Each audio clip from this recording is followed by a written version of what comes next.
ওকে, আমাদের দ্বিতীয় পর্ব শুরু হলো। আমরা এখন টেন্স নিয়ে কথা বলবো দ্বিতীয় পর্বে। আর আমাদের টেন্সের নাম হলো, প্রথম যেটা টেন্স প্রধান তিন প্রকার, এটা তোমরা শুনেছো আমার কাছে। কি কি? Present tense, past tense, future tense. প্রতিটি টেন্স আবার চার প্রকারের। আমরা প্রেজেন্ট টেন্স যেটা, তার প্রথমটি হলো প্রেজেন্ট সিম্পল টেন্স বা সিম্পল প্রেজেন্ট টেন্স। আধুনিক নাম, আমাদের পূর্বে টেন্সের নাম ছিল প্রেজেন্ট ইনডেফিনিট টেন্স। সুতরাং আমরা আধুনিক সময়ে আছি। এখন বেশিরভাগ নতুন বইগুলোতে এই নামটা ব্যবহার করেছে, তাই তোমরা প্রত্যেকে এখন সিম্পল প্রেজেন্ট টেন্স বা প্রেজেন্ট সিম্পল টেন্স নামে এটাকে জানবে। আমি যেটা বলতেছিলাম যে প্রেজেন্ট সিম্পল টেন্স আমি আবার চারটা ফর্মুলা দিয়ে তোমাদেরকে শিখাবো। তার মধ্যে প্রথম ফর্মুলা যেটা, সেটাকে আমি এভাবে বলি যে বাংলা বাক্যে ক্রিয়াপদ উজ্জ থাকলে অথবা ক্রিয়াপদ হিসাবে হই, হও, হয়, হন ব্যবহার করলে সেই বাক্যটি হবে প্রেজেন্ট সিম্পল টেন্স। অর্থাৎ আমরা টেন্স চিনব কি দেখি? ক্রিয়াপদ দেখে। বাংলা বাক্য থেকে টেন্স চিনব কি দেখে? ক্রিয়াপদ দেখে। এখানে আমি কি কি ক্রিয়াপদের কথা বললাম? সেটা হলো হই, হও, হয়, হন। এই চারটি ক্রিয়াপদের বৈশিষ্ট্য হলো এদেরকে বাক্যে ব্যবহার করলেও হয়, উচ্চ থাকলেও হয়। আলহামদুলিল্লাহ, তোমরা জানলে এই ক্রিয়াপদগুলো উচ্চ থাকে এবং ব্যবহারও করা যায়। এটা ব্যবহার করলে যদি আমরা ক্রিয়াপদ হিসাবে হই, হও, হয়, হন পাই, তাহলে সেটাই প্রেজেন্ট সিম্পল টেন্স। সেটা বাক্যটা যত বড়ই হোক আর যত ছোটই হোক, ক্রিয়াপদ হিসাবে হই, হও, হয়, হন, আর কিছু নাই এদের সাথে, তাহলে সেটা প্রেজেন্ট সিম্পল টেন্স। ক্রিয়াপদ উজ্জ থাকলে প্রেজেন্ট সিম্পল টেন্স। আবার বলি, ক্রিয়াপদ উজ্জ থাকলে ভার্বের প্রেজেন্ট সিম্পল টেন্স হয়। আলহামদুলিল্লাহ, এবার ইংরেজি করব কিভাবে? শুরুতেই সাবজেক্ট, তারপরে ভার্ব হিসাবে এম, ইজ, আর, এরপরে আদার ওয়ার্ডস, ও ডাব্লিউ, আদার ওয়ার্ডস, অন্যান্য ওয়ার্ড থাকলে দিব, না থাকলে না। প্রেজেন্ট সিম্পল টেন্সের প্রথম ফর্মুলা কি শিখলাম আমরা? বাংলা বাক্যে ক্রিয়াপদ উজ্জ থাকলে, বাংলা বাক্যে ক্রিয়াপদ উজ্জ থাকলে অথবা ক্রিয়াপদ হিসাবে হই, হও, হয়, হন ব্যবহার করলেও সেটা প্রেজেন্ট সিম্পল টেন্স হবে। এই চারটা ক্রিয়াপদের উপর আমি জোর দিয়েছি। শুধু এখন এই চারটা ক্রিয়াপদ ব্যবহার হয় এমন বাক্যগুলোকে আমরা এই তিনটি ভার্বের সাথে, বাংলায় ক্রিয়াপদ হলো চারটি, ইংরেজিতে ভার্ব হলো তিনটি। কি কি? এম, ইজ, আর। এবার আসো আমরা দেখাচ্ছি। আমরা সাবজেক্ট যদি একমাত্র সাবজেক্ট যদি আই হয়, আই অ্যাম আ টিচার, জেনে রাখো আই, সাবজেক্ট আই, এটার সাথেই শুধু এম ব্যবহার হয়। আর থার্ড পারসন সিঙ্গুলার যেগুলো হি, শি, ইট, রহিম, এই যে থার্ড পারসন, এগুলো সব থার্ড পারসন সিঙ্গুলার নাম্বার, তাদের সাথে হবে ইট। আর যত প্লোরাল আছে, আর যত প্লোরাল পারসন আছে তাদের সাথে হবে, যেমন ধরো উই, প্লুরাল যারা তাদের সাথে হবে, যেমন ধরো উই, ইউ, দে, এদের সাথে হবে আর। এখন তোমরা জেনে গেলে যে কোন সাবজেক্টের সাথে আমরা কোন ভার্বটি ব্যবহার করব। Subject I first person singular, তার সাথে সব সময় এম হবে। হি, শি, ইট, রহিম ইত্যাদি এরকম যত থার্ড পারসন সিঙ্গুলার আছে তাদের সাথে ইজ হবে। আর যত প্লোরাল আছে, সেটা যে পারসনই হোক, প্লোরাল হইলেই সেটা আর হবে। যেমন ইউজ, আমরা বাংলা ইউ সিঙ্গুলার প্লোরাল আছে, কিন্তু ইংরেজিতে ইউকে সবসময় প্লোরালই ধরা হয়। যদিও বাংলায় তার অর্থ তুমি বা তোমরা ইত্যাদি হতে পারে, কিন্তু ইংরেজিতে ইউকে সবসময় প্লোরালই ধরা হয়, যেহেতু ভার্বটা আর ব্যবহার করা হয়। ইউর অর্থ যদিও সিঙ্গুলার হয়, তথাপি এটাকে ইংরেজিতে সবসময়, ইউকে ইংরেজিতে সবসময় প্লোরাল ধরা হয়, সেই হেতু ইউর পরে আমরা আর ব্যবহার করি। তাহলে তোমরা জানলে যে এই তিনটি ভার্ব কোন কোন সাবজেক্টের সাথে আমরা ব্যবহার করব। এবার আসো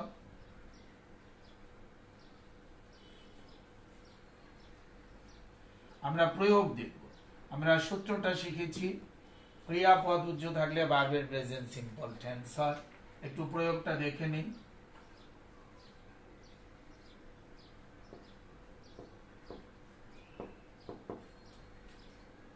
প্রথম আমরা সাবজেক্ট আই দিয়ে করব, তাই লিখলাম আমি ব্যস্ত।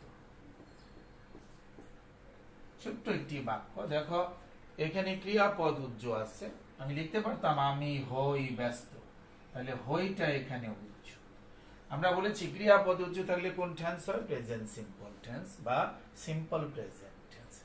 আর ক্রিয়াপদ উজ্জ থাকলে ভার্ব হিসেবে কি কি হবে? am, is, are।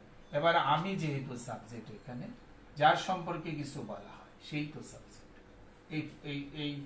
এইখানে আমরা আই সম্পর্কে বলছিলাম, আই হলো সাবজেক্ট। আর আমি ইংরেজি আই, আয়ের সাথে am, is, are এর কোনটি হবে নিশ্চয়ই তোমরা জানো, সেটা হলো am। আলহামদুলিল্লাহ, আই am ব্যস্ত, আদার ওয়ার্ডস এর জায়গায় যাবে বিজি, আমি ব্যস্ত। আমরা আরেকটি বাক্য দেখি, তিনি একজন শিক্ষক। একটু লক্ষ্য করলে দেখতে পারবে এই বাক্য ক্রিয়াপদ উজ্জ আছে, অর্থাৎ তিনি হন একজন শিক্ষক। আমরা যদি বার ব্যবহার করতাম তাহলে এখানে করা যেত। তিনি একজন শিক্ষক কোন টেন্স? Present simple tense. কি করে বুঝলে? ক্রিয়াপদ উজ্জ আছে। বাংলা বাক্য থেকে টেন্স চিনবে কি দেখে? ক্রিয়াপদ দেখে। বাংলা বাক্য থেকে টেন্স চিনবে কি দেখে? ক্রিয়াপদ দেখে। বাংলা বাক্য থেকে টেন্স চিনবে কি দেখে? ক্রিয়াপদ দেখে। ক্রিয়াপদের অবস্থান সাধারণত কোথায় হয়? বাক্যের শেষে হয়। সাধারণত কোথায় হয়? বাক্যের শেষে হয়, তার মাঝেও হতে পারে, সাবজেক্টের পরেও হতে পারে। এটা ইংরেজি কি হবে? হি ইজ আ টিচার। ওকে বন্ধুগণ, he is a teacher, he is a teacher. এখন এখানে যদি কেউ সি লিখে, আসলে নিয়ম নাই, তিনি ব্র্যাকেটে সি স্ত্রী, বা আমরা বুঝতে যদি পারতাম তিনি দ্বারা কোন স্ত্রী, এখানে যদি আমি শিক্ষিকা লিখতাম তাহলে হয়তো তুমি সি ব্যবহার করতে পারতে, তিনি একজন শিক্ষক। সুতরাং পুরুষ বোঝানো হয়েছে, হি ইজ আ টিচার। আর তিনি একজন শিক্ষিকা, তাহলে সি ইজ আ টিচার। এবার আমরা আসি আর একটি ব্যবহার দেখাবো, আমরা ছাত্র। একটু লক্ষ্য করলেই দেখবে যে এখানেও ক্রিয়াপদ উজ্জ আছে। আর আমি যদি ব্যবহার করতাম তাহলে হতো আমরা হই ছাত্র, আমরা হই ছাত্র। আমরা ইংরেজি কি? উই। কোন পার্সন? First person. কোন number? Plural. First person plural হোক, যে কোনো প্লুরাল সাবজেক্টের সাথে কি হবে আমরা শিখেছি? আর। We are students.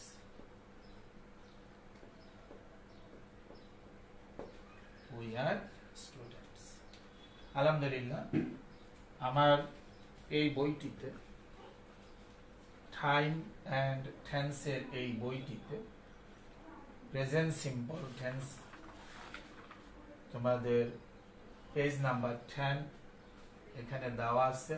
এই ফর্মুলাটা 30টা বাংলা বাক্য ইংরেজি করে দেওয়া আছে, এবং এখানে 20টি বাক্য আছে যেগুলো তোমরা নিজেরা ঘরে বসে পড়বে। আগে এটা পড়বে, এই 30টা আগে পড়বে, এবং পরবর্তীতে এখানে 20টির মতো আছে, এই 20টি তোমরা ইংরেজি করবে। এই 20টির আমি কিছুটা হেল্প করছি এক্সারসাইজ থেকে। তিনি একজন গায়ক, হি ইজ আ সিঙ্গার। তারা আমার বন্ধু, তারা 2 নাম্বার। নাম্বার 2, তারা আমার বন্ধু, দে আর মাই ফ্রেন্ডস। আল্লাহ সর্বশক্তিমান, আল্লাহ ইজ অলমাইটি। গোলাপ ফুলের রানী, the rose is the queen of flowers. তুমি সৎ, ইউ আর অনেস্ট। বালকগুলো চালাক, দ্য বয়েজ আর ক্লেভার। এইগুলো আম, দিজ আর ম্যাঙ্গোজ। ঢাকা একটি পুরাতন শহর, Dhaka is an old city. ও একটি বিশ্ববিদ্যালয়, দ্যাট ইজ আ ইউনিভার্সিটি। এই জামাটি লাল, দিস শার্ট ইজ রেড। পানি ইজ জীবন, ওয়াটার ইজ লাইফ। দয়া একটি গুণ, কাইন্ডনেস ইজ আ ভার্চু। বরিশালের চাল খুব সরু, the rice of Barishal is very fine. লোহা উপকারী ধাতু, iron is a useful metal. তিনি একজন বড় লেখক, he is a big writer, he is a great writer, he is a famous writer. এগুলো দেওয়া যেতে পারে। লোকটি পাগল, দ্য ম্যান ইজ ম্যাড। এই আমার মা, দিস ইজ মাই মাদার। মাছগুলো তাজা, the fish are fresh. Padma একটি বড় নদী, the Padma is a big river. আকাশ মেঘাচ্ছন্ন, দ্য স্কাই ইজ ক্লাউড। এই 20টা ট্রান্সলেশন তোমরা নিজেরা শুধু 1 2 3 4 নম্বর দিয়ে লিখবে এবং বাসায় যারা আছে ফাদার মাদার যারা এগুলো বুঝেন তাদেরকে দিয়ে চেক করাবে, দেখাবে হয়েছে কিনা। আমরা আজকে যে ফর্মুলাটি আমি তোমাদের সাথে শেয়ার করলাম সেটা হলো প্রেজেন্ট সিম্পল টেন্স। আমরা আগেই বলেছি 4টি ফর্মুলা দিয়ে শিখবো। কয়টি ফর্মুলা দিয়ে? 4টি ফর্মুলা দিয়ে শিখবো। তার মধ্যে প্রথম ফর্মুলায় নিয়ে আমি কথা বলেছি, সেটা কি? বাংলা বাক্যে ক্রিয়াপদ উজ্জ থাকিলে অথবা ক্রিয়াপদ হিসাবে হই, হও, হয়, হন উল্লেখ থাকিলে ভার্বের প্রেজেন্ট সিম্পল টেন্স। এই কথাটা আমার বইতে দেওয়া আছে। বাংলা ক্রিয়াপদের আলোকে সহজে বোঝার জন্য প্রেজেন্ট সিম্পল টেন্সকে 4টি স্ট্রাকচারে ভাগ করে আলোচনা করা হলো। বাংলা বাক্যে ক্রিয়াপদ উজ্জ থাকিলে কিংবা হই, হও, হয়, হন থাকিলে ভার্বের প্রেজেন্ট সিম্পল টেন্স হয়। গঠন প্রণালী এরপরে এক্সাম্পল সুন্দরভাবে দেওয়া আছে। আমি আশা করি এই বইটি খুললেই তোমরা পেয়ে যাবে সবকিছু। আমরা প্রেজেন্ট সিম্পল টেন্সের একটি ফর্মুলা, এবং এই ফর্মুলাতে আমি শুধু পজিটিভ সেন্টেন্স নিয়েই কথা বলেছি। পর্যায়ক্রমে এই সেন্টেন্সগুলোকে কিভাবে নেগেটিভ করা হয়, কিভাবে কোয়েশ্চেন করা হয়, সেগুলো আমরা শিখব।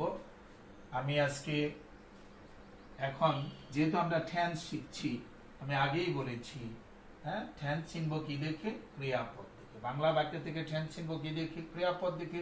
ইংরেজি থেকে টেন্স চিনব কিভাবে? ইংরেজি সেন্টেন্স থেকে ভার্ব দেখে। অনুরূপ বাংলা বাক্য থেকে টেন্স চিনব কি দেখে? ক্রিয়াপদ দেখে। ইংরেজি সেন্টেন্স থেকে টেন্স চিনব কি দেখে? ভার্ব দেখে। তাই আমি ভার্ব সম্পর্কে জোর দিব। আমরা সবাই যে যত বেশি ভার্ব জানবো তত বেশি ইংরেজিতে আমরা দক্ষ হব। তাই ভার্ব জানার জন্য দেখো আমার বইয়ের 2 নাম্বার পাতায় পেজ নাম্বার 2, সেইখানে ভার্বের তালিকা নাম্বার করে আমি 250টা ভার্ব এই বইতে মিনিং সহ present, first and past participle ফর্মগুলো দিয়েছি। তবে আজকে আমি তোমাদেরকে এখান থেকে 10টি ভার্ব এখানে আমি পড়ে দিব। যদি সামনে বইটা থাকে দেখো, না হলে আমি যেভাবে পড়ি প্রনাউন্সিয়েশন গুলো একটু দেখে নাও। Number 1, am, is, was, been, are, were, been। আমি অর্থ পড়ছি না, শুধু present, past and past participle form গুলো পড়ে দিচ্ছি। Read, read, read. রিড দেখো 3 প্রেজেন্ট, ফার্স্ট এবং past participle form.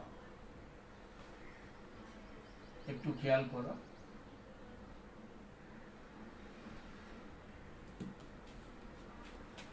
Read,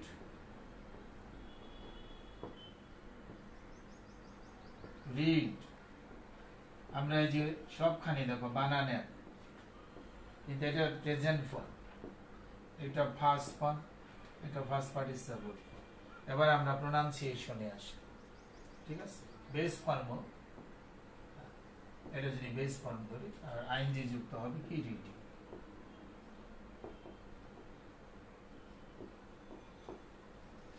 pronunciation গুলো দেখো। Read, read, read, red, reading. Read, red, read, read, read, red, reading. Read, read, read, red, reading. Pronunciation একটু change হবে, রিডের জায়গায় রেড, রেড। পাস্ট এবং past পার্টিসিপলের pronunciation একরকম হবে, present এবং বেস ফর্মের প্রোনাউন্সিয়েশন একরকম। এবার আমরা আসি রাইট। দেখো রাইট যে ভার্বটা আমি আর লিখছি না, শুধু পড়ে দিচ্ছি। Right, wrote, written. Right, wrote, written. খাম, খাম, খেম, খাম। খাম, খেম, খাম। Come came come. Go went gone. See saw seen. Eat ate eaten. Draw drew drawn. দেখো যে drew drawn, এই ড্র কে অনেকে ড্রিও বলে, আমাদের অনেকেই বলে ড্র DRAW, একটু খেয়াল করো। ড্রর ফার্স্ট তোমরা জানো DREW, আবার ড্রন। দেখো এটাকে অনেকে ড্রিও বলে, নো, এটা ড্র, এটা ড্রু, এটা ড্র ড্রু ড্র। Swim সুয়াম swamp. সুইমের প্রোনাউন্সিয়েশনটা একটু খেয়াল করো, এটাও একটু জটিল, আমি এটা করে ছেড়ে দেব তোমাদের আজকের জন্য। সুইমটা ভালো করে লক্ষ্য করো। সুইম প্রেজেন্ট ফর্ম বেস ফর্মের সুইম সুয়াম সোয়াম। দেখো আমরা শেষের দুইটি লেটারকে আলাদা করছি, শেষ দুইটি লেটার। এটাকে যদি বাংলায় লিখি এটার উচ্চারণ হয় ইম, এটা হয় এম,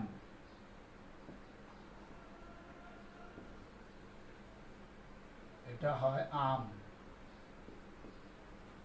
বাংলা একটা স্বরধ্বনি এক, এটা আমাদের ধ্বনিতে আছে, লিপিতে নেই। যেটা সেটা ধ্বনিতে আছে, লিপিতে নেই।